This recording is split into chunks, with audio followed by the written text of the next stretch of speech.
Porque los ordenadores cuánticos no van a sustituir a los ordenadores clásicos, van a coexistir.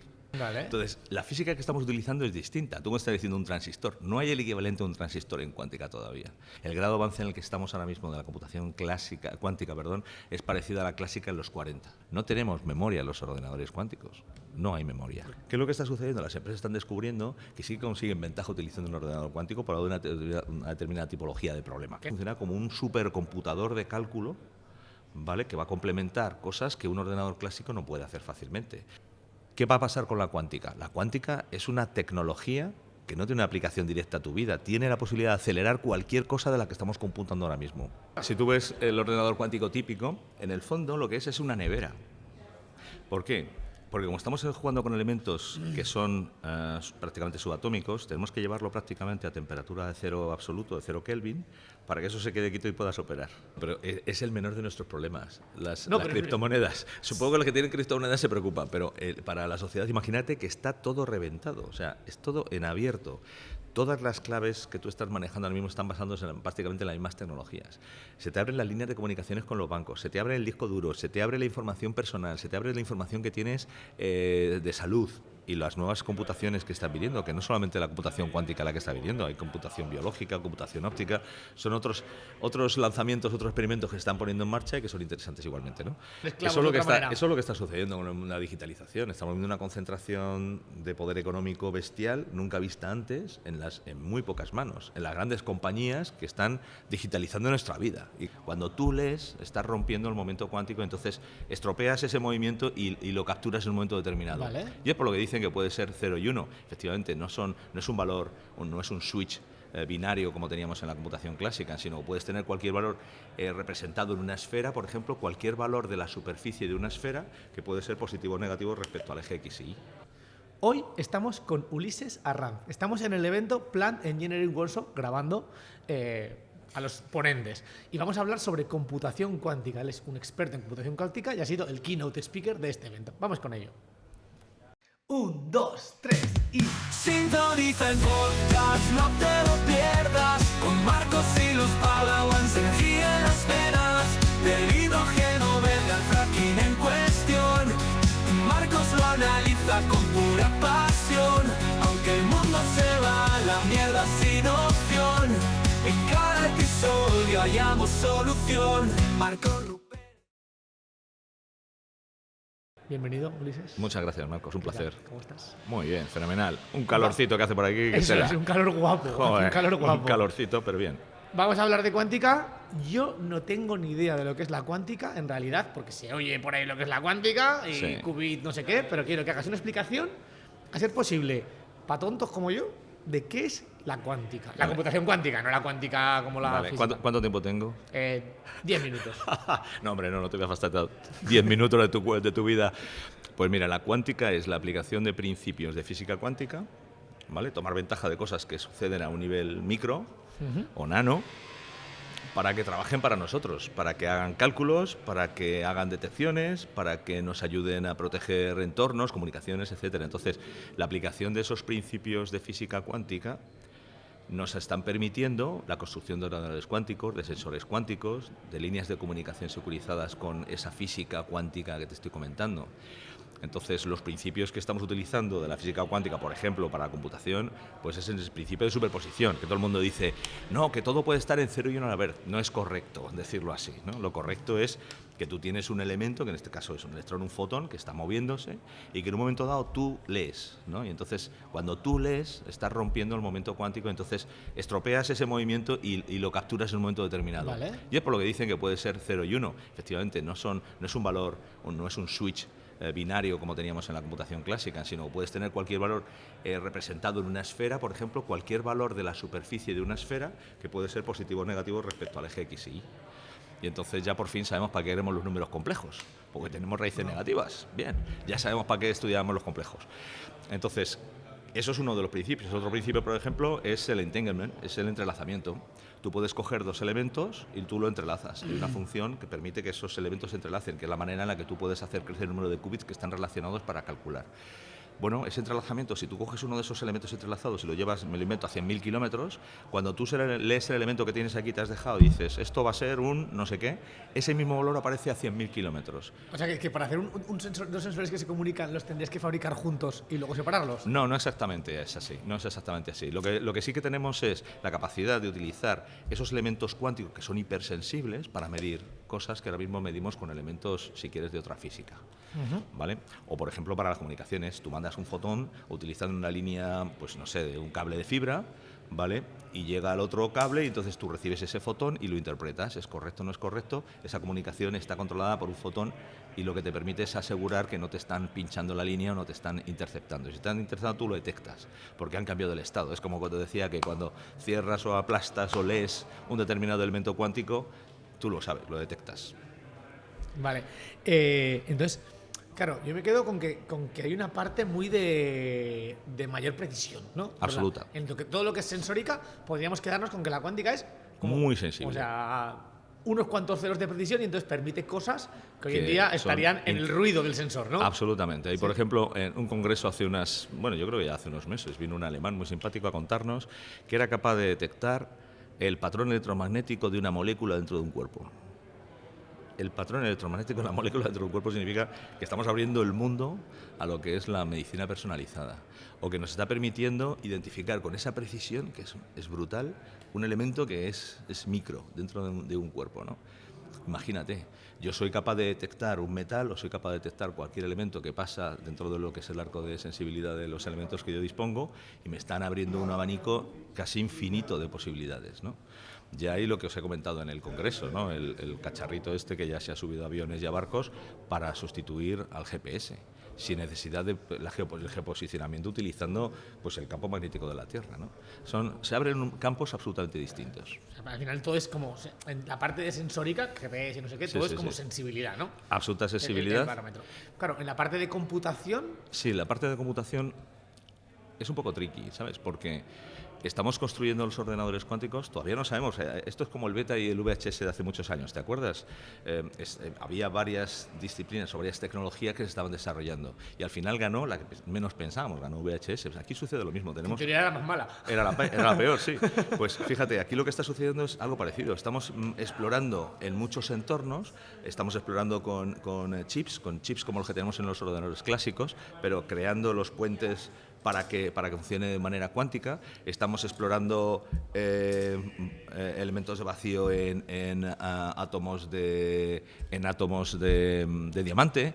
Estamos explorando superconductores. Estamos explorando iones atrapados para construir el ordenador del futuro. Y todavía no sabemos en cuál vamos a tener el punto suficiente como para que se convierta en la tecnología predominante. O sea, entonces, la computación actual, que también es desconocida en el fondo, porque todos hablamos de ceros y unos, pero luego yo le digo a la gente, le digo siempre a la gente, un día la sociedad va a colapsar, porque el día que mueran los 4 que saben cómo van los chips, esto se va a tomar el culo, porque lo saben 4. Bueno, está bastante bien documentado, no te preocupes. pero saberlo bien, lo saben 4. El nivel de especialización para construir un chip es altísimo. Entonces necesitas de unas máquinas muy complejas, que además se fabrican prácticamente solo en Holanda, y que son los que están vendiendo la famosa, ¿cómo se llama la empresa esta famosa? TSMC o algo parecido. Sí, que es una empresa como pero esa es la que te fabrica la máquina para fabricar los chips. Pues los chinos, claro, como están viendo que en la guerra geopolítica que os comentaba antes está la cosa ya muy complicada, están construyendo sus propias máquinas, están construyendo su propia máquina herramienta para construir sus chips. Pero bueno, claro, lo que te decía, siempre estamos hablando de la parte hardware, pero es que existe un software que corre sobre esa máquina hardware y que tiene unas reglas de juego absolutamente distintas de las que conocemos en clásica. Vale. De hecho, utilizamos programación Python en muchos casos, pero es un Python que no corresponde a un programa Python normal. Es un programa Python que lo que hace es representa un circuito que es el que nosotros estamos implementando o pidiendo a la máquina que implemente.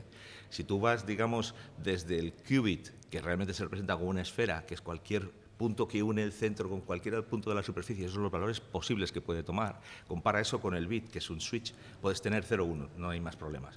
Entonces, imagínate en la esfera de bloques todos los valores que esto tiene. Infinitos puntos en la esfera. Infinitos valores ¿vale? Con diferentes positivo, negativo, en un eje o en otro, etcétera. Yo todo eso lo que hago es utilizo esos qubits y los engancho con puertas como parecidas a las puertas digitales que teníamos en la computación clásica, son puertas cuánticas. La puerta de Pauli, la puerta I, la puerta AND. La única puerta que coincide es la NOT, para que te hagas una idea, si eres ingeniero. Con esas puertas estoy construyendo circuitos, como los que construíamos en sistemas digitales. Tú utilizabas una puerta a una OR, las ibas enganchando, siguiendo la lógica de la álgebra de Boole, y habías montado un algoritmo, una máquina que con unas entradas daba unas salidas. Aquí tenemos algo parecido. Yo construyo un circuito con esas puertas, que son puertas cuánticas, y a una entrada suceden los elementos cuánticos difíciles de explicar y te da una salida cuando tú lees el resultado. Vale. Ese circuito que empezó, acuérdate, teníamos la esfera de Bloch, sustituyendo al 0 y el 1, tengo las puertas cuánticas, tengo los circuitos, es lo que nosotros representamos en un programa de alto nivel. Pero en el fondo son circuitos como los que teníamos digitales, en la computación clásica antigua, ¿vale? Cuando no existía prácticamente el transistor. Claro, porque ahí entramos en los circuitos. ¿Cómo son estos? Porque un transistor, por así decirlo, es como un interruptor hecho para abrirse y cerrarse en un ordenador. Y un ordenador son un montón de interruptorcitos telecontrolados, por así decirlo. No es un interruptor que le des con la mano, sino que le das con corriente. ¿Sí? Sí. Un ordenador es una suma infinita de eso y hay un lenguaje binario que habla en eso, ¿no? Claro, yo entiendo, por un lado, hardware y software. Vamos a hablar de aquí. Hardware, ¿qué forma tiene un transistor cuántico? Y segundo, software, porque claro, el software tiene que ser diferente, no habla en ceros y unos, tiene que ser, no es binario, es otra cosa. Si tú ves el ordenador cuántico típico, en el fondo lo que es una nevera. ¿Por qué? Porque como estamos jugando con elementos que son prácticamente subatómicos, tenemos que llevarlo prácticamente a temperatura de cero absoluto, de 0 Kelvin, para que eso se quede quieto y puedas operar. Entonces, ¿cómo funciona el ordenador cuántico? Realmente es un tubo donde vas metiendo vía presión, vía energía, la mínima temperatura posible a estar unos milikelvins por encima, unos nanokelvins por encima. Ni siquiera uno, ¿no? O unos nanokelvins por encima para que tengas la situación correcta para que dentro del chip puedas operar. Pues estamos jugando con elementos que no se quedan quietos, están en movimiento. Vale. Entonces, la física que estamos utilizando es distinta. Tú me estás diciendo un transistor. No hay el equivalente a un transistor en cuántica todavía.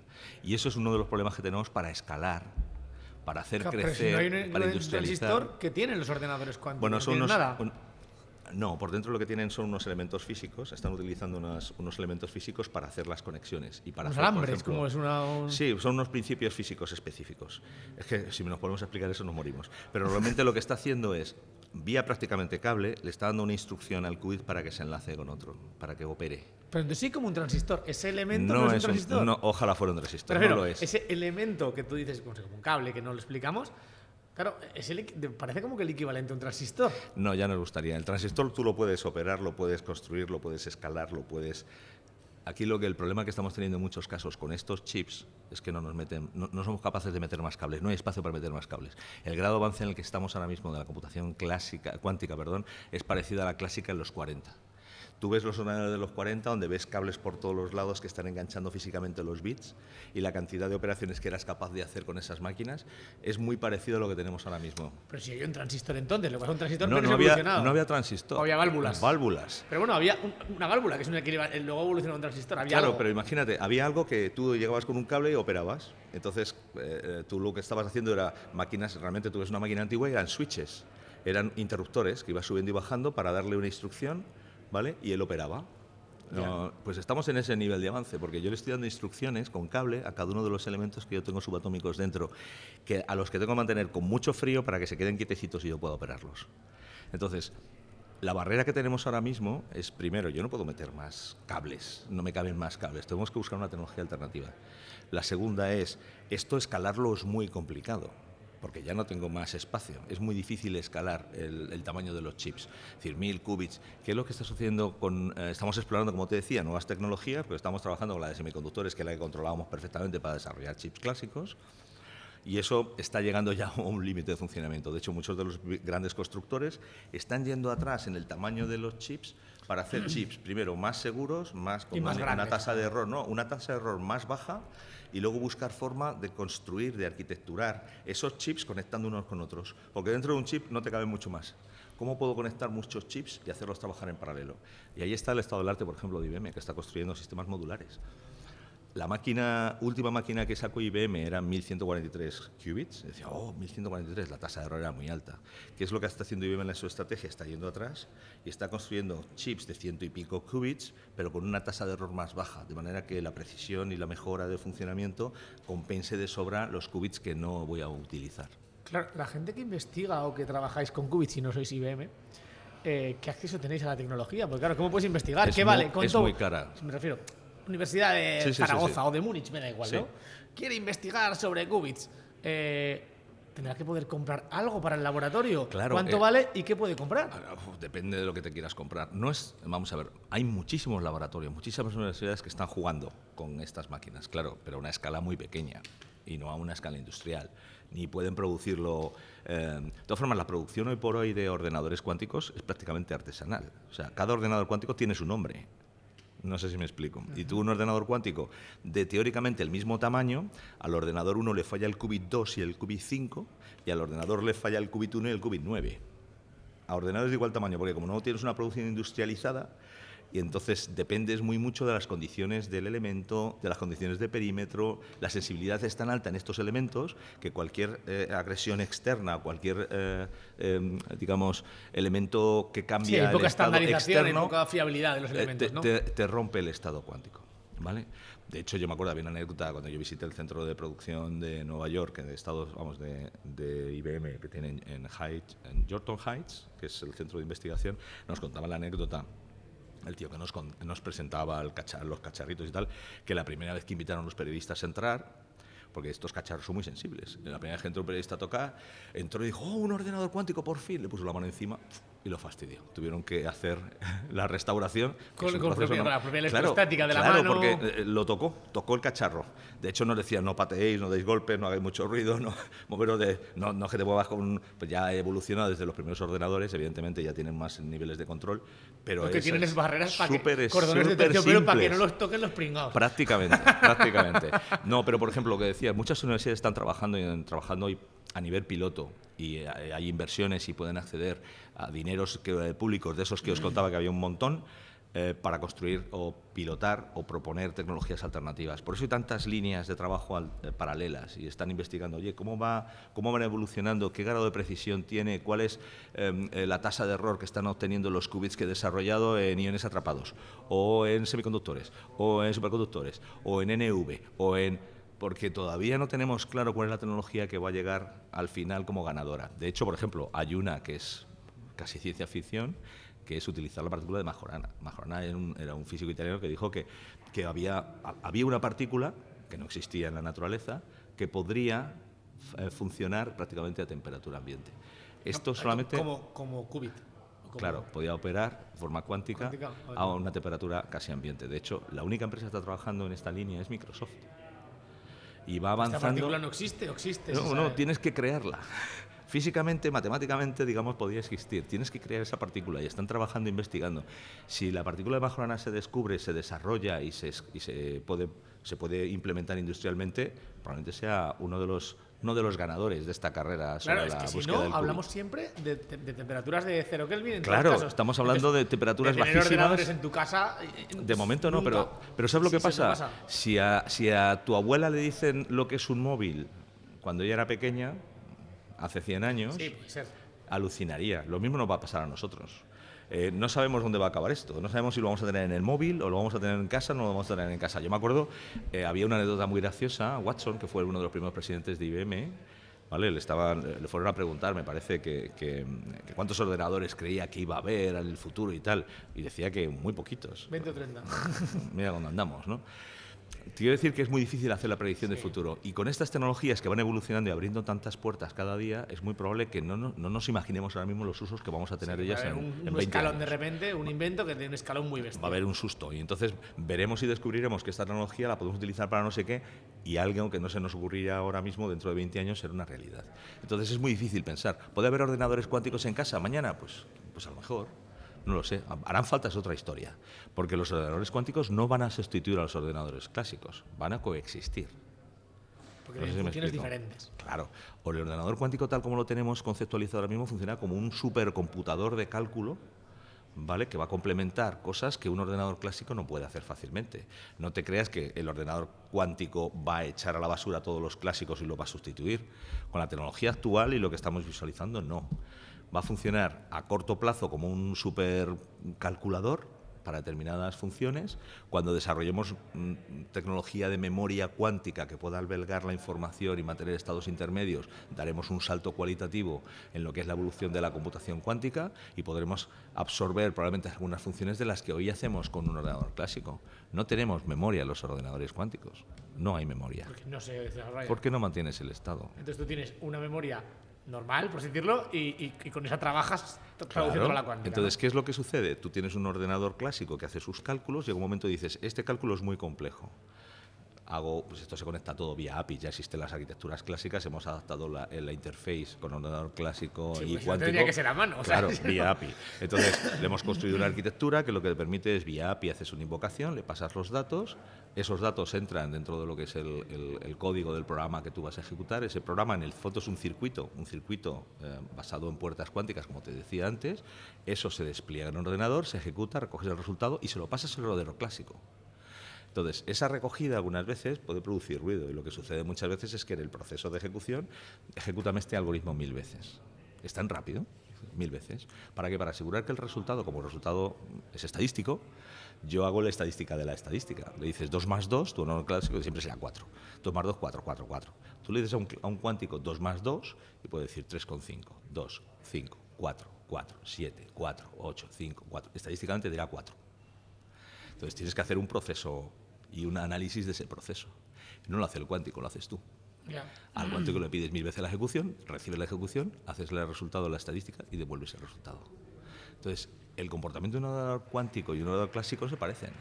Es más, no se van a parecer.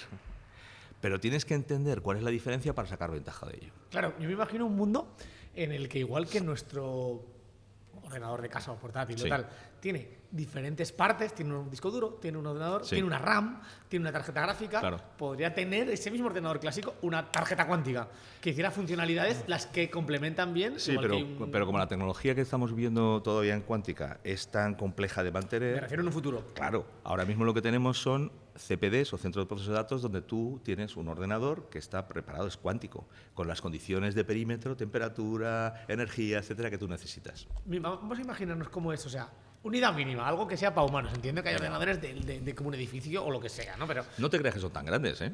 El ordenador cuántico más grande yo creo que debe ser, imagínate una nevera. Una nevera, ni siquiera de 2 puertas, una nevera de tamaño. Normalmente lo tienes suspendido en el techo para que haya menos vibraciones. Y como te decía, es una nevera donde vas produciendo vía física clásica. o sea, hay algún elemento de enfriado externo Claro, que le manda un fluido o lo que sea. Efectivamente. Normalmente tienes un elemento al lado que es el que genera las frigorías necesarias para llevar eso al prácticamente a cero absoluto. Y en la parte de abajo lo que tienes es el chip. El chip al que tú metes los cables, que es difícil ya de poner porque no tenemos mucho espacio. Entonces, tú lo que haces es, le mandas la información, hay una especie de unidad de control, esa unidad de control, digamos, recoge la información, la interpreta e inyecta al ordenador cuántico el algoritmo que tú necesitas, el circuito que tú necesitas. Ese circuito se despliega en el chip ejecuta, te devuelve un dato. Ya está. No es tan grande. Entonces, yo he visto CPDs donde existe el ordenador cuántico, pues no, casi todos con la misma configuración. Además son bonitos, son dorados y Sí, tal, es con que he los visto, cablecitos y son tal. como muy futuristas, son como una Son- especie de cosas así, Sí, de pero- cables de colores. Y además de color dorado. cuando te quitan el tubo que lo protege, ves cómo está, ¿no? Con cables que van así cayendo hasta un puntito. El chip está dentro, en el punto más pequeño, que es el punto más... donde tienes la posibilidad de conseguir la temperatura más baja, que es donde el chip se ejecuta, ¿no? Pero no son tan grandes. De hecho, uno de los factores que son muy interesantes es el consumo energético. Para hacer los cálculos que hace un ordenador cuántico, tú necesitas un CPD o necesitas un centro de proceso de datos que consume megavatios. Y un ordenador cuántico son kilovatios. Entonces, cuando seamos capaces de hacer eficiente la computación Incluso y hacerla incluyendo escalable, la refrigeración. sí, y hacerla escalable, pues es que no va a haber color. Habrá un montón de CPDs que utilizando un ordenador cuántico alternativo ahorren y generen muchísimo menos consumo de energía, menos calor, porque el ordenador cuántico hará en un tiempo nano lo que haría un CPD entero en mucho tiempo, ¿no? Entonces, es uno de los temas que se está persiguiendo. Unidad la mínima. eficiencia. Es decir, vamos a poner que yo soy un tarao con bastante dinero, supongo, y decido comprarme, digo, yo quiero tener algo cuántico en Vale, mi casa quiero- o en un laboratorio. ¿Qué Eso es lo ha más pasado. pequeño que me puedo comprar? 15 precio millones. y tamaño. 15 millones. Tú vas a uno de los proveedores comerciales que ahora mismo hay en el mercado, un D-Wave o un IBM, D-Wave estaba vendiendo máquinas alrededor de los 15 millones hace unos años. Pero claro, no tiene mucho sentido comprarte en una tecnología tan inmadura un cacharro para tenerlo. Un centro de investigación, no una Sí, persona. pero por ejemplo, los primeros cacharros que vendió ¿Quién se compra D-Wave esos cacharros? se los compró Google, se lo compró la NASA, se lo compró la CIA. Son los primeros cacharros que vendió. ¿Y los que vende hoy, que estará más? ¿Quién los No, compra? hoy, por ejemplo, D-Wave sigue vendiendo máquinas, pero empieza a proveer servicio en cloud. Hoy, por ejemplo, IBM vende muchas máquinas. Yo creo, de los proveedores que tiene más máquinas. Debe tener unos 80 ordenadores en todo el mundo. El País Vasco, aquí en España, ha pagado 50 y tantos millones por tener una máquina físicamente de IBM. El Fraunhofer, que es uno de los centros de investigación, ha puesto en Jülich, uno de los centros, es como el BSC aquí, es un centro de procesamiento de un superordenador. Pues allí van a desplegar un ordenador cuántico en Alemania. ¿Cuántos ordenadores cuánticos hay en España? ¿Hay Pues- tan pocos que se puede saber el número? Pues mira, en el BSC hay uno, otro en preparación, hay uno instalado comercial en Euskadi, hay uno en Galicia, que es de Fujitsu, y hay planes para poner o implantar alguno O más. sea, hay 3 o 4. 3 o 4. En toda España, 3 o 4. Sí, y no estamos mal, ¿eh? No, que decir. Claro, yo me estoy imaginando un centro de investigación, como, pues no sé, un Tecnalia, Sí, un ordenador sí, el cuántico. tema es que no va de comprar ordenadores, va de crear la capacidad para usarlos, porque es que Claro, ahora prefiero que debemos tú lo tener... compras como pues, un centro de investigación tipo Tecnalia, dice, oye, me compro un ordenador cuántico y creo una línea de investigación para usar en base a esta máquina de alguna manera. Claro, pero tú ahora mismo puedes dar líneas de investigación a gente que está construyendo software o aplicaciones utilizando y consumiendo bajo demanda máquinas comerciales, si tú lo quieres. No hace falta que construyas tu ordenador from scratch. ¿Cuál es el tema que están persiguiendo y por qué estamos desarrollando un ordenador? Porque hay una cosa que se llama independencia tecnológica, ¿vale? Soberanía tecnológica. Entonces, viendo cómo está el ambiente geopolítico, ahora da un poco de miedo que tu dependencia sea de países que no te aseguren el suministro de ese tipo de dispositivos. Entonces, claro, cada poder o cada país quiere desarrollar su propia tecnología para tener ese Hardware. nivel. No, claro. La parte de chatarra hardware. Entonces, por eso se están invirtiendo en cosas que a lo mejor otro país ya, entre comillas, tiene superadas. Pero queremos tener nosotros nuestra propia tecnología. En el caso de que haya un problema, yo puedo acceder a esa tecnología para hacer mis cálculos, sin dependencias Es externas. curioso porque lo estamos haciendo con la cuántica y con la normal no lo hemos hecho. No. En España no hay capacidad ni para un 21.1. O sea, ahora Bueno, mismo. eso también se están intentando resolver. Yo creo que el COVID nos ha ayudado a abrir los ojos en muchos sentidos. ¿Te acuerdas del follón de las mascarillas? Sí. Pues ha habido un follón posterior con los chips. Entonces, hay un proceso importante de reinversión y reindustrialización en la fabricación de chips en Europa, llaman el PERTE chip. Y están metiendo cientos de miles de millones. Sí, lo que pasa es que hay que meter mucho para que llegues a acercarte. Claro, pero ¿qué es lo que quieres? Tener una mínima independencia, a lo mejor geográfica o regional, para la fabricación de chips, porque un porcentaje altísimo de los chips que se producen a nivel mundial son Taiwán y Corea. Y nos pillan un poco lejos. Y China está en medio. O sea, vamos a decir que Taiwán y Corea tienen el top de chip de los tradicionales. ¿Qué países son los que están en el top, los mejores, los que tienen la tecnología de cuántica? Desde el punto de vista comercial, bueno, hay varias líneas. Hay una línea que se llama diabática, que son ordenadores analógicos. Hay Canadá. Hay muy pocos países que estén invirtiendo en esa línea. Canadá tiene una empresa que se llama D-Wave, que es la número 1 en tamaño y en capacidad. España, curiosamente, tiene un equipo que se llama Kilimanjaro, una empresa que se llama Kilimanjaro, localizada en Barcelona, que está trabajando en una línea muy parecida, construyendo un ordenador adiabático. En ordenadores de puertas de carácter y uso general, que son esto que te decía que son circuitos, porque claro, el adiabático está pensado y es como es un analógico, está pensado para una tipología de problema, que es básicamente optimización, ¿vale? Tiene circuito, con lo cual tiene el circuito preimpreso para que nos entendamos. En un caso tú construyes ese circuito de forma dinámica, en el otro lo tienes preimpreso y tú coges el algoritmo, lo retuerces y lo implementas y lo ejecutas para dar el resultado. En el caso de puertas, que es de carácter general, universal, ahí, por ejemplo, los constructores más grandes están en Estados Unidos ahora mismo y en China. Lo que pasa es que hablar de China es muy complicado porque tampoco te dan mucha información. Porque si no, no sabes lo que pasa. Claro. Eso es, Entonces, como la inteligencia artificial. ¿China cómo va? Pues no sabes cómo va hasta que de repente saca DeepSeek. Te da el susto. Y dices, hostia, pues Te vale, da- puta madre. Claro, te da el susto. De hecho, los chips más grandes se están produciendo en Estados Unidos. Europa tiene unas empresitas de tamaño razonablemente pequeño, casi startups, que están desarrollando sus propios chips. Por ejemplo, uno de los chips que estamos utilizando en el ordenador cuántico que estamos construyendo nosotros viene de Finlandia, es IQM, una empresa finlandesa que construye chips y tiene instalaciones, por ejemplo, en Alemania, tiene una instalación en Finlandia muy interesante. Esos chips son europeos, puramente europeos, pero tienen una capacidad todavía pequeña. y siguen investigando. Se les sigue metiendo dinero desde el punto de vista europeo para que esos chips vayan creciendo. Cuando dices que estamos desarrollando uno nosotros, ¿hablas de España? ¿De ti? De España. Ah, España... digo, a ver si vas a estar aquí desarrollando uno. No me gusta. Yo no soy de hardware, yo soy de software. Entonces, por ejemplo, en Barcelona, pegado al Supercomputer Center, el BSC, que es el centro más grande de supercomputación que hay en España, es, digamos, el centro de supercomputación insignia. Hay otros, hay en Galicia, en el País Vasco, en Madrid, en Andalucía, hay muchos supercomputadores, pero digamos que el más grande y el más visible es el BSC. Al lado del BSC se está construyendo, o se ha decidido a nivel español y europeo construir uno de los ordenadores que está Europa empujando. Ese es el ordenador en el que estamos cogiendo componentes europeos y lo estamos integrando para construir un ordenador. El chip es de IQM. Cuando se lograra o avanzara la computación cuántica, ¿cuál crees que sería la primera aplicación que haríamos? Ya hay aplicaciones. O sea, tú ya puedes utilizar los ordenadores cuánticos para modelado de moléculas o nuevos materiales. Hay investigadores que están usándolo. Y empresas. Lo que pasa es que la gente cree que solamente está en el laboratorio. Muchas empresas están haciendo ya pruebas de concepto. Y estamos lo que llamamos en stealth mode. Hace unos años todo el mundo publicaba todo lo que hacía y de repente dejaron de publicar. ¿Qué es lo que está sucediendo? Las empresas están descubriendo que sí consiguen ventaja utilizando un ordenador cuántico para una determinada tipología de problema. Que no lo tienen ellos, sino que lo usan remoto. Lo usan o lo compran. A lo mejor compran un ordenador, lo tienen aquí, no se lo encuentran a nadie, ejecutan, sacan su resultado y lo aprovechan. O mandan información a un ordenador en la nube y vuelve, ¿no? Claro, pero llega un momento en el que tú le empiezas a sacar jugo y ya no vas a publicar que haciendo esto de esta forma sacas buen resultado, porque estás trasladándose a la competencia. Sí, claro. Entonces, ¿qué es lo que empieza a ver el stealth mode? Pasan cosas, pero no te las cuentan. ¿Y qué tipo de cosas pasan en las empresas? Pues, por ejemplo, yo cojo un ordenador cuántico, construyo un algoritmo para optimizar un proceso, yo qué sé, de logística. De logística. Y yo, utilizando el proceso de logística, consigo un ahorro del 30%. Me lo implanto y lo pongo en marcha y ya saco yo el beneficio. Y ni lo patento para que no se enteren ni nada. No se enteren ni Dios. Y estamos en stealth mode en muchos casos. Stealth modo oculto. Ah, vale. Como los aviones ocultos, ¿no? Hay cosas que están haciéndose en farma, hay cosas que están haciéndose en banca, hay cosas que están haciéndose en energía, hay cosas.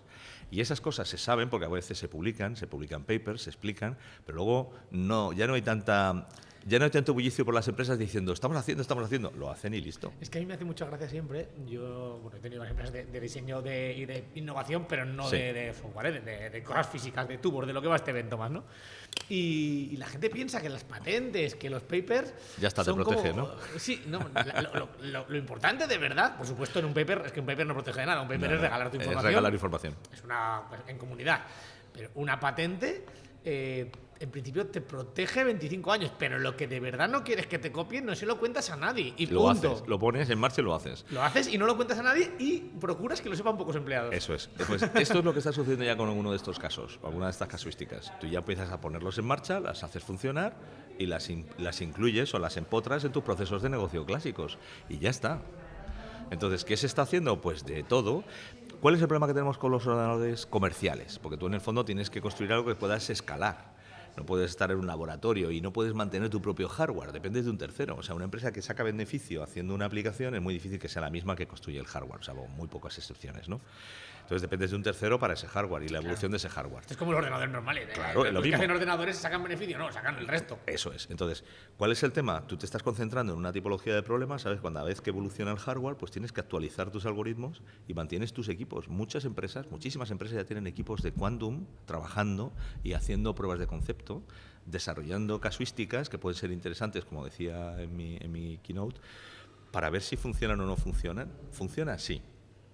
¿Tengo un ordenador que sea capaz de responder en tiempo de respuesta, en velocidad, a los requerimientos que yo tengo en mi día a día en tiempo real? No. Guárdate el algoritmo y esperamos a la máquina. Tengo una máquina que no necesita no tiene esas exigencias, o tengo un proceso que no necesita esas exigencias en tiempo de respuesta. ¿Lo puedes implementar? Sí. ¿Tiene sentido? Sí. ¿Cuál es el coste? Coste-beneficio. ¿Cuánto vale el acceso a la máquina cuántica al consumo máquina? ¿O cuánto cuesta comprarme una máquina? ¿Qué beneficio le saco? Esto ya es clásico. Sí, esto ya es negocio. Esto es el business as usual. Entonces, eso está, claro, eso se está haciendo. Eso se está haciendo. Claro, aquí vamos a pasar a la parte de seguridad, ¿no? Venga. Todo el mundo cuando habla de cuántica piensa en cosas de ciencia ficción y cosas de cobre así muy brillantes, básicamente. Qubit, que, hostia, esto no sé ni qué es, ya no sabía ni qué era el de antes. Bit, ya no sabía lo que era el bit, ¿no? El bit, ¿cómo pasa a verlo de ahora, no? Pero todo el mundo después piensa en esto parece que va a poner en riesgo toda la encriptación normal. Ya. Para los que no entiendan, la encriptación es, pues eso, está las en claves. riesgo, está en riesgo. Claro, primero, si no se sabe qué poner en riesgo, pero no se sabe cómo lo pone porque no se sabe qué va a pasar, ¿cómo te puedes proteger? Porque tú has dicho que puedes hacer encriptaciones postcuánticas. Si no sabes cómo va a ser la cuántica, ¿cómo puedes protegerte de algo que no sabes cómo va a ser? Bueno, lo que pasa es que nosotros los algoritmos que utilizamos ahora mismo para la seguridad, que son los típicos RSA, que están, en el fondo se basan en dos principios. Son números primos muy grandes que tú multiplicas, ¿vale? Y unos polinomios para gestionar. ¿Cuál es el problema principal de los que desencriptan eso? Es conseguir la factorización de un número suficientemente, que es un número así de largo. ¿Qué es la factorización? La factorización es, esto lo hemos estudiado cuando éramos pequeños en el cole, factoriza 15, es 5 por 3. Ya lo has descompuesto en dos números primos. Entonces tú multiplicas 3 por 5, sacas 15, y tú lo que estás utilizando con estas claves es una clave 3, 5, que son dos números primos, lo multiplicas. Pero ¿qué pasa cuando el número tiene 2048 bits? Son números primos muy grandes. Y eso pasa a la criptografía. Si yo consigo saber qué número primo es el que has utilizado para encriptar o para construir una clave, te la reviento, te la abro. Bueno, pues el primer algoritmo que se sacó en el ambiente cuántico es el algoritmo de Shor. Un tío que está vivo, está en el MIT todavía, un tío mayor, parece Papá Noel y tal. Ese tío desarrolló un algoritmo que se demostró cuánticamente que era capaz de factorizar números. El número que le pongas, le da igual. O sea, todos los algoritmos son, pero esto en un tiempo muy corto. Claro, en unos segundos, el tipo de ejecución. Entonces, ¿qué es lo que sucede? Pues que las claves que están basadas en los números primos grandes que se multiplican y tal, que está basado en la factorización de números, pues se quedan expuestas. ¿Qué es lo que esto se detectó ya hace muchos años? Claro, que la amenaza no existía, pero con el tiempo la evolución de los ordenadores veían que tenían una pendiente de crecimiento suficiente. Hace unos años, el NIST es el Centro de Estándares americano, viendo el problema, sacó un concurso y dijo, a ver, ingenieros, físicos, matemáticos, aficionados a estas áreas, proponerme algoritmos. Entonces hubo un concurso con un funnel, un montón de algoritmos, se fueron seleccionando hasta que quedaron 4 y se publicaron. Esos algoritmos no tienen la factorización como la clave para construir la criptografía. Tiene otras cosas, pues son mapas en varias dimensiones, otra matemática. Esos algoritmos son los que ahora mismo no sabemos si van a funcionar porque mañana llega el ordenador cuántico, llega un pájaro, te construye un algoritmo y te revienta ese algoritmo. Pero seguro que resisten un ataque de factorización porque no tienen la factorización dentro de la matemática necesaria para construir la criptografía. Son otros tipos de algoritmos. Otro tipo de algoritmo. Entonces, ¿qué dicen las potencias y qué dice el gobierno americano o Europa o España, que acaba de publicar también el Centro de Criptografía Nacional, que es la institución y la autoridad en temas de criptografía aquí, también ha sacado unas directrices para hacer la migración al post-quantum? Te dice, mira, tienes los algoritmos que tú utilizas en clásica y tienes los nuevos. Vete construyendo un proceso y vete definiendo un proyecto para sustituir unos por otros. O sea, los nuevos no es que sean resistentes a la cuántica, es que no son factorizados, por tanto, lo más evidente que la cuántica va a hacer seguro... no va a poder, no puedes utilizar ese algoritmo para romperlo porque no están basados en factorización. Podría romperlo de otras maneras, lo puedes pero de otra manera. No se conocen, ¿no? Claro, ¿cuál es el tema? Como todavía no sabemos la potencia del ordenador de que vamos a disponer, a lo mejor, ya te digo, llega un genio y hemos montado los algoritmos, los hemos desplegado, porque lo que tienes es realmente como el algoritmo superpuesto. Tienes el ordenador clásico y el algoritmo cuántico, y tú puedes sustituir o manejar uno u otro. A lo mejor llega mañana un ordenador y conseguimos reventar ese algoritmo, esa matemática, con un algoritmo cuántico. Entonces tenemos que buscar otra familia de algoritmos. Pero ¿qué es lo que está diciendo ya todas las potencias, o todos los países, o todos los gobiernos? Oye, con los algoritmos que ya hemos decidido y definido que son resistentes a este ataque cuántico, con lo que sabemos hoy, vete sustituyendo la encriptación que tú ya tienes por esta encriptación. Por los que creemos que van a ser más resistentes, casi Eso seguro. es. Vete, y además hay un algoritmo que se sacó en esa selección que estaba específicamente definido y construido para mundos IoT, donde las tramas son muy cortas y un montón de señales. Entonces, claro, el cálculo necesario matemático para protegerte era menor que no el algoritmo para tramas más largas, comunicaciones o para encriptación de datos, etcétera, etcétera, ¿no? Tienen diferentes características. Más complejos, probablemente. Sí, son más pesados desde el punto de vista matemático. Pero esos algoritmos, lo que te está diciendo todo el mundo es, tienes que identificar dónde estás utilizando encriptación en tu casa, que esto es, y cambiarla por esta nueva encriptación. Estos son proyectos de crypto agility, cualquier contraseña o cualquier cosa. Cualquier acceso que no quieras que pase, el que no quieres que tú pase. Claro, pero es que además tiene en cuenta una cosa, lo que os he comentado antes, todo el mundo está almacenando la información con la idea de desencriptarla más adelante, con lo cual... ¿Cómo que están almacenando qué información? Todo. todo lo que está pasando por sus manos. De ordenadores cuánticos, dices. No, de ordenadores clásicos. Ah, vale, todo el mundo está adquiriendo Big Data está sin capacidad de gestionarlo, pero ya veremos cómo lo gestionamos. Eso es, ¿no? el tema es almacena Que sí, y que ya sí, lo desencriptarás cuando cuántico, tengas lo el que sea. ordenador, porque como ya sé cómo lo puedo reventar, que es un tema de factorización, cuando en el ordenador lo puedo reventar y hay información que vale muchos años, tiene valor muchos años. Entonces, las potencias, las empresas están almacenando información que puede ser sensible o puede ser interesante leer más adelante. ¿Qué es lo que sucede?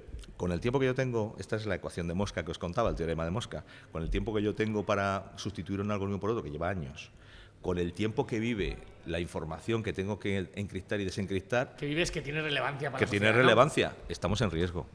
Entonces ya están todos en marcha. Todas las grandes corporaciones, todos los grandes gobiernos ya han dado directrices para que sus compañías y las compañías que trabajan dentro de la administración y tal cambien el paradigma de encriptación. Vamos a otra parte y es, entiendo que estamos diciendo una empresa Sí. que tiene sus ordenadores, sus servidores, sus bases de datos, hoy los tienes protegidos con una encriptación normal, Sí. tendría que migrar a cuántica Sí. y proteger esos datos que son datos típicamente de cosas físicas reales, ¿no? Pero claro, ¿qué pasa con el mundo en el que la encriptación solo es encriptación? Es decir, las criptomonedas, por ejemplo, ¿no? Ujú. Claro, eso solo es encriptación, punto. Es un tipo de encriptación que en el fondo, bajo mi punto de vista, nos hemos vuelto locos los humanos y pagamos solo por encriptación, porque no es nada encriptación sin nada detrás. Entonces, primero, esa encriptación no sé si es protegible, porque ya, por ejemplo, el Bitcoin ya tiene un tipo de encriptación que diseñó el Takoshi no sé qué Sí. y eso en principio es esa. Entonces, si esa la revientas, no se puede adaptar. Ya Parece que no se pudiera adaptar. Me han preguntado muchas veces esto, pero es el menor de nuestros problemas. Las No, pero- criptomonedas. Supongo que los que tienen criptomonedas se preocupan, pero para la sociedad, imagínate que está todo reventado. O sea, es todo en abierto. Todas las claves que tú estás manejando ahora mismo están basándose prácticamente en las mismas tecnologías. Se te abren las líneas de comunicaciones con los bancos, se te abre el disco duro, se te abre la información personal, se te abre la información que tienes de salud, que es el nivel de protección máxima. Todo está abierto. Sí, Entonces, pero lo que yo me refiero es que de eso, o sea, mañana nos lo tomamos en serio el problema, Sí. cambiamos todas las claves a no factorización, lo cual es posible hoy hacerlo, Sí, sí, sí. y estamos protegidos. Pero las criptomonedas aparentemente no pueden ni hacer eso, aunque quieran. Bueno, las criptomonedas tienen unos algoritmos de encriptación, igual que tienes unos algoritmos para hacer lo que es el minado y para hacer el consenso y todas esas cosas. Entonces tendrán que cambiar los algoritmos de la misma manera. Tendrán que buscar algoritmos que sean resistentes a quantum, porque que si no serían... Pero son nuevas criptomonedas, las que ya están circulando no puedes cambiarlo. No, pero las Entiendo. nuevas circulando, habrá un momento en el que sustituirás un modelo de algoritmo de encriptación por otro modelo de encriptación. Y esto no va a ser uno por otro, va a ser solapado. Tienes un modelo de encriptación, montas el otro modelo de encriptación y empiezas a sustituirlo. Y ya tienes un nuevo modelo de encriptación funcionando. Entonces tu criptomoneda, que en el fondo es simplemente unos elementos, unos tokens, donde tú guardas la información y que demuestran que tú eres el propietario único de este token, que es, pues, no sé, un elemento físico, un elemento digital o un porcentaje de un Bitcoin, pues tiene que sustituir en los algoritmos. Esto ya se detectó hace muchísimos años y surgió, por ejemplo, en la comunidad de criptos, surgió lo que llamaba la resistencia. Además, el diagrama del grupo este que estudiaba la nueva criptografía era una resistencia de las Eléctrica. clásicas, eléctrica, de colorines, muy divertida. Entonces, ya había gente preocupada y están trabajando en el tema. Pero básicamente para sustituir la encriptación clásica para las criptomonedas por una encriptación cuántica. O sea, habrá criptomonedas cuánticas. No, pero las criptomonedas seguirán siendo lo mismo. Lo que pasa es que en vez de encriptación clásica utilizan encriptación cuántica o la que corresponda. Claro, tú dices que no, pero yo veo que el que primero, hoy en día, con todo el auge que hay de criptomonedas, vamos a poner Bitcoin solo, ¿no? Yo entiendo que Bitcoin tiene una cierta encriptación, Sí. que el día que haya cuántica, Bitcoin morirá y aparecerán otras criptomonedas. O eso, o ha sustituido la encriptación de Bitcoin y sobrevive. ¿Pero quién la sustituye si Bitcoin no lo gestiona nadie? Bueno, Esa es la pregunta. Bueno, no gestiona nadie. Pues En teoría. se montará una reunión, se generará o se montará una ¿cómo te diría yo? Una Pero organización. Cuando se monte será tarde ya. Ya será tarde, pues a lo mejor lo que habrá es un flujo de gente que pasa del Bitcoin clásico al Bitcoin cripto. Es que Pues yo lo veo como, tú dices que no es lo primero que pasará, pero yo creo que es lo primero que pasaría. Si mañana un tío en su casa, Sí. en su casa no, en un centro de investigación, consigue capacidad de consigue coprocesamiento, lo primero que hace va a es dices, reventar, voy a por los Bitcoins. Sí, porque tengo financiación para siempre. Sí, no, estás forrado. Claro.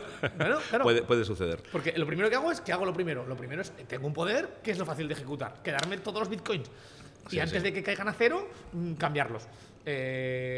Claro, eso me parece un riesgo también para la economía, tanto en cuanto no es un riesgo brutal para lo que es la economía física, pero ese es el tipo de colapsos que empiezan una En cadena de... la dark web va a empezar a llorar cuando lo vea.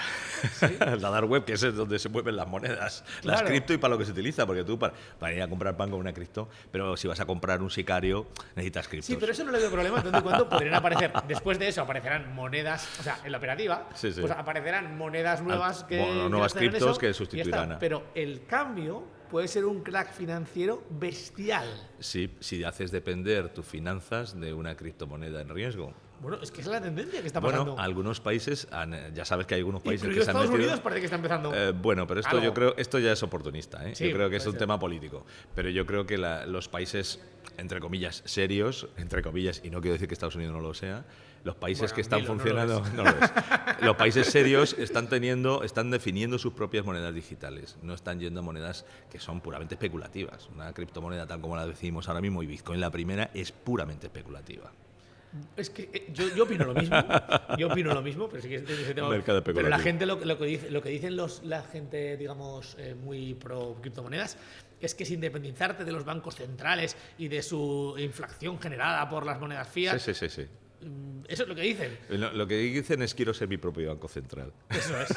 Ya, pero claro, eso, en fin, el Banco Central tiene una normativa, tiene una regulación, tiene unos controles. Las cripto no tienen tanto control. Sí, sí, no, yo tengo claro, y sobre todo lo que le digo yo siempre a esta gente es, le digo, vas a hacer tú la salud, la educación, todo eso, porque claro, cuando la gente se pone muy en contra del Estado, le digo que no seré el que sea aquí el más pro Estado, pero es que sin Estado, Mad Max, ¿eh? Ponte malito, a ver quién te atiende. Claro, pero ahí también podemos entrar en ese tipo de escenarios con la cuántica, ¿no? Depende de lo que pase. Sí, pero yo creo que, como habéis visto, las inversiones que están haciendo todas las naciones están intentando posicionarse y aprender, conocer, construir su propia tecnología, estar preparados para el salto que va a suceder, ¿no?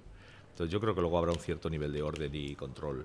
Es una tecnología más. Incluso la inteligencia artificial, que ya sabes que tiene vida propia, nunca mejor dicho, pues también se le está empezando a regular, se está empezando a controlar. Esto es una tecnología transversal, va a impactarlo a todo, va a tener que tener su propia regulación. No solamente para el uso y la ética asociada, sino también en implantación, etcétera. No es una cosa que te venga sola y se ponga a funcionar. Tiene que haber manos que la instalen, tiene que haber manos que la conecten, tiene que haber manos, ¿me explico? Y esas manos estarán bajo control. Vamos a afrontar el final y te voy a hacer dos preguntas. Venga, adelante. Una primera, ¿qué es? Vamos a poner, la pregunta es la misma, son dos escenarios, ¿no? Venga. La computación cuántica, desde hoy a los próximos 30 años, ¿qué es lo peor que puede pasar? El escenario más Mad Max que se te ocurra. Uf. Y, por otro lado, el contrario, el escenario más positivo para la sociedad que se te ocurra. Vamos a empezar por el fácil, por el positivo. El positivo es más fácil. Es más fácil, sí. Pues yo creo que tendremos una capacidad de computación combinada con la computación que tenemos ahora mismo. Es que además, fíjate, IBM lo definía muy bien, ¿no? Va a haber una combinación a futuro entre lo que es la computación clásica, la inteligencia artificial y las nuevas computaciones que están viniendo, que no solamente la computación cuántica la que está viniendo, hay computación biológica, computación óptica, son otros lanzamientos, otros experimentos que se están poniendo en marcha y que son interesantes igualmente, ¿no?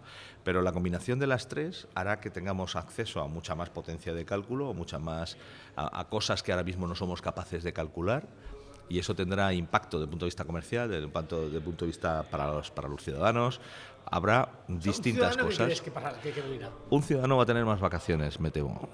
Porque entre la inteligencia artificial y la capacidad de computación vamos a ser capaces de sustituir muchas manos, vamos a tener más vacaciones. No sé si eso es bueno o es malo, pero vamos. Esto de más vacaciones a mí siempre me cuesta verlo, ¿eh? Porque de momento ninguna tecnología nos ha dado vacaciones, lo que nos da es curro de otra manera, Sí, pero- y más estrés y más aceleración. Sí, pero la escala a la que vamos a estar acelerando lo que es la capacidad o la aceleración mezclada, las sinergias entre las diferentes tecnologías, van a crear un entorno de tecnología, como tú dices, súper rápido, súper agresivo.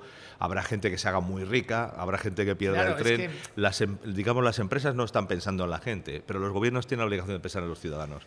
Entonces, confío en que los gobiernos pongan coto a determinadas cosas. Todas estas distribuciones, claro, yo siempre pienso, igual que con la IA, los robots, nos van a Sí, quitar sí, el trabajo. sí, sí. Yo digo, sí, van a generar mucho valor, pero ¿se va a van a- distribuir ese valor, que es lo que da las vacaciones, o se lo va a quedar uno y el resto van a ser esclavos Eso es, lo de que otra manera? eso es lo que está sucediendo con la digitalización. Estamos viendo una concentración de poder económico bestial nunca vista antes en muy pocas manos, en las grandes compañías que están digitalizando nuestra vida y que la tenemos hasta en la sopa y seguimos comprándoles, ¿no?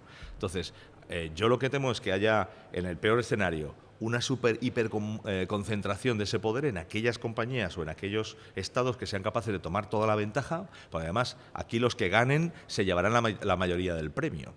Porque claro, inmediatamente si tú eres capaz de desencriptar, entiendes lo que está haciendo, le rompes los controles. La típica de el que llega primero pegado aquí, se lo aquí queda. la hostia. La hostia, va a ser la hostia. El que primero que lo descubre está en su casa, se queda en su casa quieto, mira al cielo y dice, ya me forra. Vale, ¿qué hago ahora? Porque Lo voy a reventar el mundo. Lo puedo hacer todo. Y eso es por lo que las potencias están metiendo tanto dinero, para estar preparadas, para defenderse y para poder atacar. Esto es geopolítica pura. O sea, esto es un poco como, vamos a decir, Proyecto Manhattan 2.0, ¿no? Un momento en la historia... Mucha gente lo llama así. En el que corrieron a inventar la bomba atómica porque el que tirara la primera bomba atómica dominaba el mundo.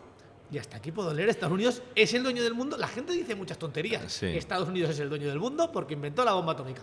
Punto pelota. Hay otros muchos factores, pero esclavizó al mundo, entre ellos a Europa, a Japón y al resto del mundo. Bueno, ha conseguido tener supremacía durante un montón de años. Hasta ahora, ¿la sigue teniendo? Claro, por las ventajas que consiguió por hacer una inversión tan brutal como hizo con el Manhattan. Desde el punto de vista de defensa, cultural, se impuso. ¿Qué es lo que sucede ahora mismo? Estados Unidos está intentando defenderse de la agresión que ve en países como China, que son emergentes, tienen una capacidad económica bestial. China está viendo que los americanos le están limitando el acceso a esa tecnología porque para los americanos es un riesgo y China la está construyendo. Y ahora hay una carrera entre China y Estados Unidos a ver qué llega antes. Esa carrera no vamos a saber cómo acaba, porque el primero que llegue antes empezará a jugar. No se lo va a contar a nadie. ¿Te acuerdas de lo que hablábamos de las patentes? Hay carreranía, hay carrera en cuántica. Por supuesto. Entonces, el acceso a la tecnología ahora mismo y el controlar esa tecnología le da un poder inmenso al país o a la compañía que lo tenga. ¿Qué ves aquí con respecto a dos tendencias de computación, que es IA, no es una tendencia de computación, es una tendencia de software, ¿no? Y cuántica, ¿qué crees tú que es más disruptivo realmente? ¿Qué están más preocupados esos países por ganar la partida? Pues fíjate, lo que tenemos ahora mismo es la IA. Y como os decía al principio de Amara, que tendemos a estimar lo que está a corto y a infravalorar lo que viene a medio y largo plazo, está sucediendo con la cuántica. La IA ahora mismo está teniendo todos los presupuestos y la pelea y la discusión y lo que sale en la calle. Tampoco es demasiado más allá de fotos bonitas, ¿eh? Bueno, a día de hoy. La IA es más porque hay un hype enorme sobre la IA, pero la IA está ahí, está latiendo y está haciendo cosas y va evolucionando y va desarrollando. Y el resto, toda la bola que tienes alrededor es hype inflada por gente que tiene intereses, por empresas que tienen intereses, por periodistas, por lo que sea. Se va inflando la bola, pero suceden cosas. Y la maduración de esa tecnología sigue evolucionando. Y siguen saliendo cosas todos los días que van a empujar la tecnología hacia adelante. La IA está ahí. ¿Qué va a pasar con la cuántica? La cuántica es una tecnología que no tiene una aplicación directa a tu vida. Tiene la posibilidad de acelerar cualquier cosa de la que estamos computando ahora mismo. Con lo cual va a ser una vitamina que tú le pones a todos los procesos. O una vitamina que le metes a cualquier cosa, incluida la IA. Entonces es totalmente disruptiva, te lo vas a encontrar hasta en la sopa. Y además hasta en la sopa de forma no perceptible. El usuario final, claro, no el cliente... No es como la IA, ¿no? La IA, la gente, es una tendencia social. La cuántica no será una tendencia social, será de repente los ordenadores son la hostia. Oye, no sé qué ha pasado, pero de repente es la bomba, como dices tú. Es algo oculto, ¿no? Claro, va a estar por debajo, pero lo va a acelerar todo. O sea, será simplemente, hoy en día los centros de datos, por así decirlo, son de una manera. En el futuro, si la IA, si la cuántica llega a algún lado, en todos los centros de datos habrá esos ordenadores, claro, y tú no te enterarás que están, simplemente dirás, ¿por qué la potencia de cálculo es tan bestia? Claro, y de repente te compras un cacharro que es capaz de detectar dónde está tu padre, que se ha ido a dar un paseo en el campo con una precisión de no sé qué, y dices, oye, qué cacharrito más raro. Pues a lo mejor es cuántico, o a lo mejor es una combinación de inteligencia artificial, cuántica y otras tecnologías. Tú te has comprado un cacharrito como ciudadano digamos, en la última milla, tú probablemente no lo percibas. Igual que estás percibiendo la IA con el ruido que está sucediendo, te dirán, oh, esto es cuántico, y será todo cuántico. Todo se llamará cuántico. Igual que ahora se llama todo inteligencia artificial. Hay IA por todos los lados. Entonces, pero no lo vas a tocar. Simplemente vas a ver que eso acelera las cosas, que suceden más grandes, más rápidas, más potentes, con más capacidad, pero no vas a tener esa, ¿cómo te diría yo? Esa sensibilidad o esa percepción de que está cambiando. Sí, no es como no lo vas a tocar. La IA, tú tienes ChatGPT, claro, tú vas a ChatGPT, le pides cosas y te las hace y dices, ostras, la bomba. Mañana el ChatGPT será listísimo y tú no sabrás qué ha pasado. Si es que le han invertido, han cambiado los algoritmos o le han enchufado un ordenador cuántico por abajo. Sí, como la IA es más como un front office, un frontend, es un producto de consumidor final. Es tu nuevo navegador. Pero La cuántica es más bien un back office, Es tu nuevo ordenador. es una cosa que está detrás y que no vas a ver. Y te ¿no? va a vitaminar. Entonces, vas a tener comunicaciones más seguras y no sabrás que tienes por debajo cuántica. El que lo está implementando, el que lo está comprando, el que lo está sufriendo, el que lo está operando, el que lo está atacando, lo sabrá. Pero tú como usuario final dirás, mira, pues hay menos caídas de línea, hay más caídas de línea, tengo un sensor más potente o tengo unas capacidades que antes no existían, mira lo que han inventado, mira cómo son capaces de ahora hacer una IA muchísimo más lista. Pasarán las cosas, pero no lo tendrás en la superficie. Serán cosas que suceden porque esto está vitaminándolo todo. Muy bien, pues si te parece, cerramos. Perfecto, encantado. Oye, muchísimas gracias por invitarme, un placer.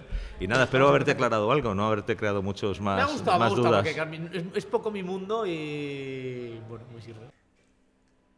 Final del podcast. Si has llegado hasta aquí, enhorabuena y gracias porque esto ha durado mucho rato y hemos dado una buena chapa. Pero si has llegado hasta aquí, claramente te ha gustado el podcast, así que por favor, déjame un like, suscríbete y así me animo a continuar con esta aventura. Muchas gracias. 1, 2, 3 y... Sintoniza el podcast, no te lo pierdas. Con Marcos y los Padawans, energía en las venas. Del hidrógeno verde al fracking en cuestión. Marcos lo analiza con pura pasión. Aunque el mundo se va a la mierda sin opción, en cada episodio hallamos solución. Marcos